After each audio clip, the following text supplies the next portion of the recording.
I've often been in a crowded room, but I have never felt more lonely. It is one of the biggest things that is affecting our mental health, that is really putting people in a place of, I don't know if the words, it's not scared, but it's why people are not mixing with social media, all the things that are going on, but we're not actually connecting on a personal, intimate level with people like the way we used to.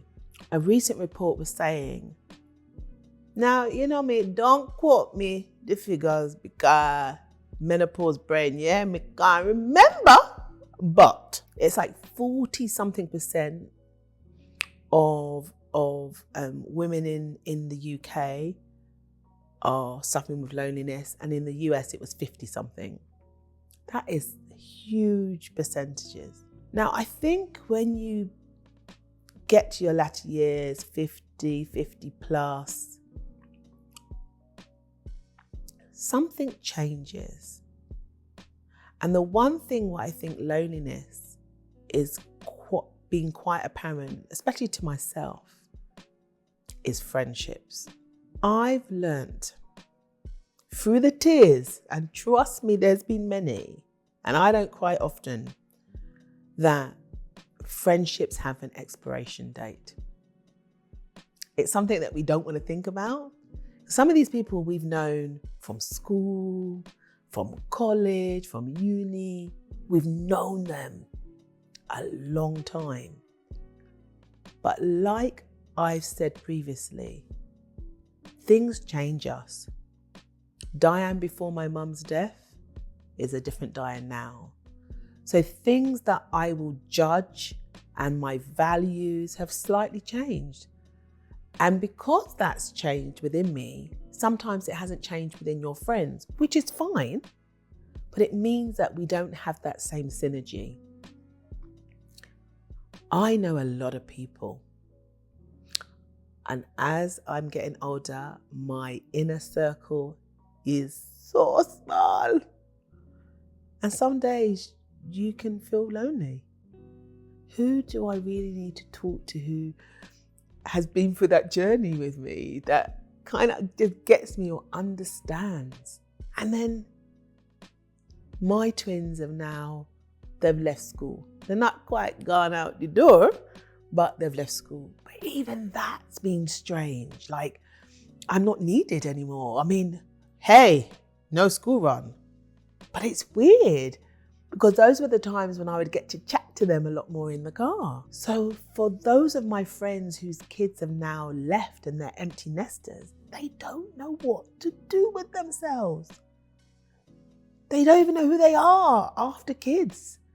They say to me they have never felt so alone. It all goes back to self. Because sometimes as parents, and we do it for the right reasons, this is no shade, we make our children our life. And then when you do become empty nester, it's, oh, who am I? I'm not doing the club run, or I'm not doing this, or you realize that your life has been a lot around your children, but you're not your children. You have your own likes, you have your own desires, you have your own beliefs, goals, visions, which sometimes have been put on hold. But how do you actually get to like your own company? One thing that works for me is meditation, but it's meditation what really gets to go to your deep soul to connect with self. Now, trust me, meditation is something I used to think was a load of beep.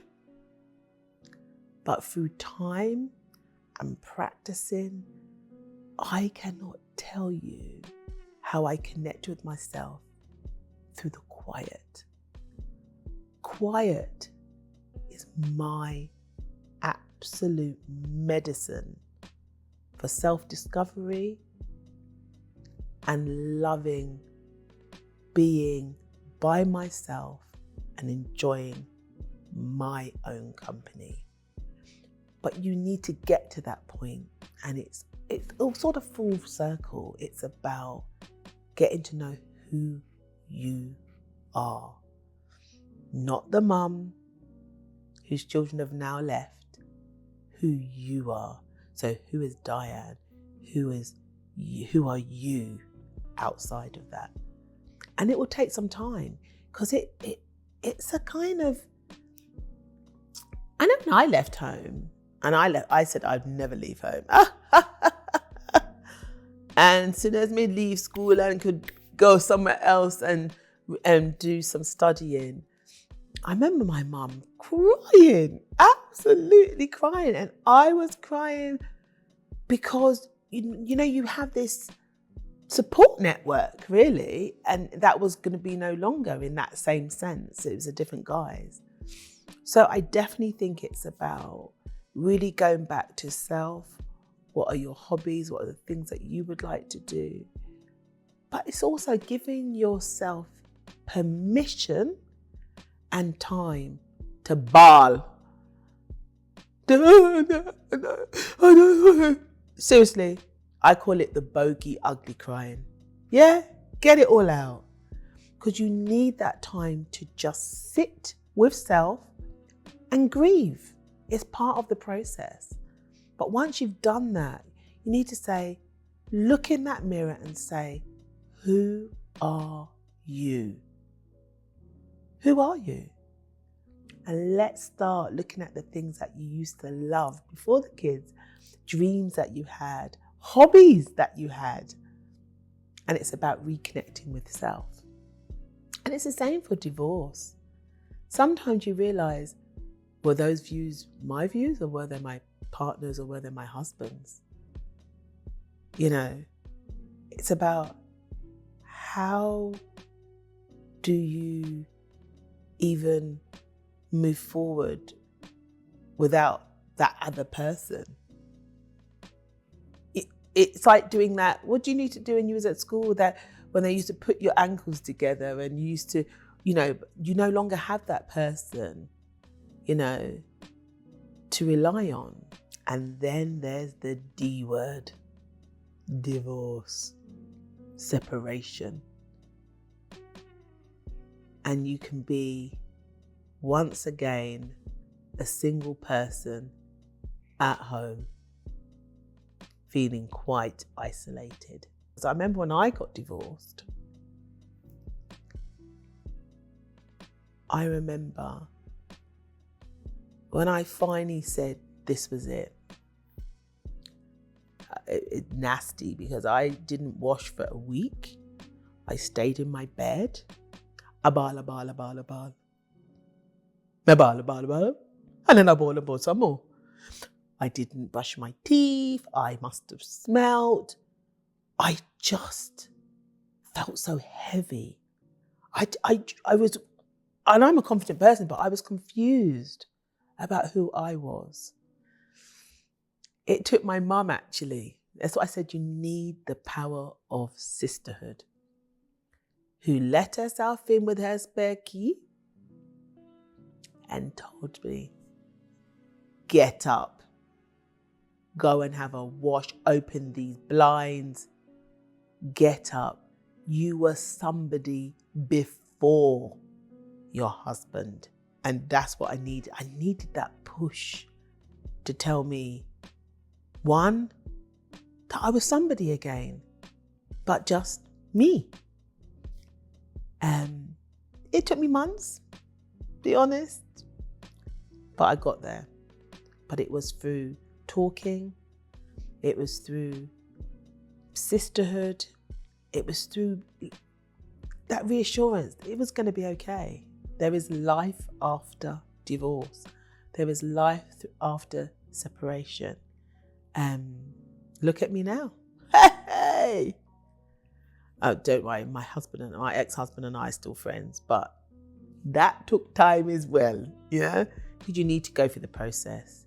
You need to go through the anger. You need to go through the sadness. You need to go, oh, my life's ended. Nothing's going to be the same. I mean, we need to go through that. Yeah. We need to go through that. And you think that when you divorce or separate, it's not just about your husband or your partner. There's a whole family network connected to you. So sometimes it's not that you just lose your husband, you lose that in-laws, you know? We won't even go into the politics of that, but it can be a very hard place to maneuver. But all I can say to you, you will get through it. But I do think it's those times where you need that, your 3 a.m. sister that you can call and say, I'm just not having a good day. What do we do about this? Because it's not unique to me, which is a shame, because it means there are many people out there who's feeling lonely like I do sometimes. It's about forming connections and networks and community. And I say the word community not lightly. It's having those real core connection with people who have gone through or who are going through similar stuff. Because obviously, my journey is unique to me, as your journey is. But going through similar stuff, like loss, like being an empty nester, like having friends that you've had for 30 years and no longer your friend. And it's about coming back to that core place where you can feel validated, heard, which is a really important one, heard, listened to with no judgment. That's MyCaroline community.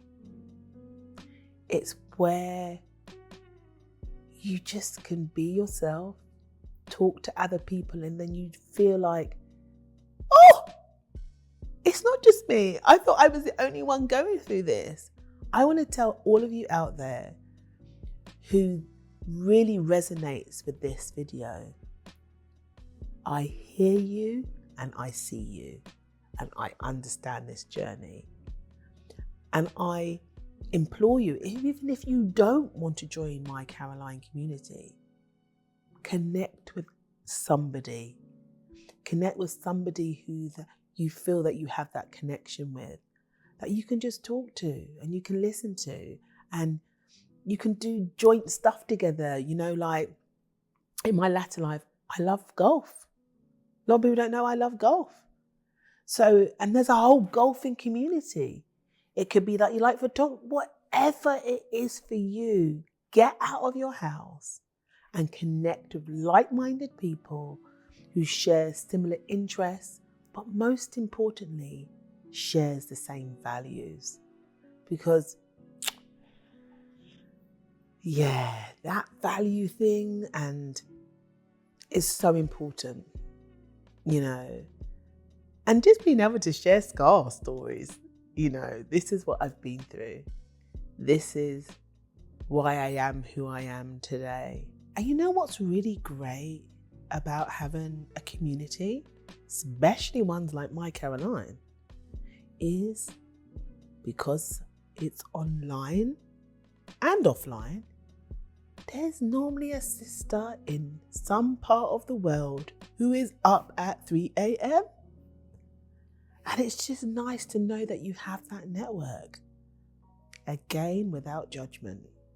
We're there for you to find yourself. So, my advice to anyone out there who's, whatever reason you're going through loneliness, lean on your sisters. Lean on people who are going to lift you up. Because that's what you need. You've been knocked down. You're going to get up. It's not just about getting up. It's about how you get up. It's knowing that you've got 2 arms either side that you can lean on to push you up. Push you up. That's sisterhood. That is knowing that you have that support network. It's knowing that you're not alone. And it's knowing that you can share like stories that other people have been through. It's like I said, I've been there. I've been there with my smelly self for a whole week, not brush my teeth, nothing, feeling quite alone. Feeling very alone, to be honest with you. But knowing that there was that person, for me, it was my mother. It was dear Caroline who would come and say, you need to get your eat up. But it's what I needed, and it's what you need. And MyCaroline is here to be those arms to help push you up to the glory of not ever feeling lonely again. So, you guys must know the drill by now. You need to join the community. You need to like, share the YouTube of MyCaroline. You need to go into the descriptions and see, log on and know how not to be alone. Because MyCaroline, we got you.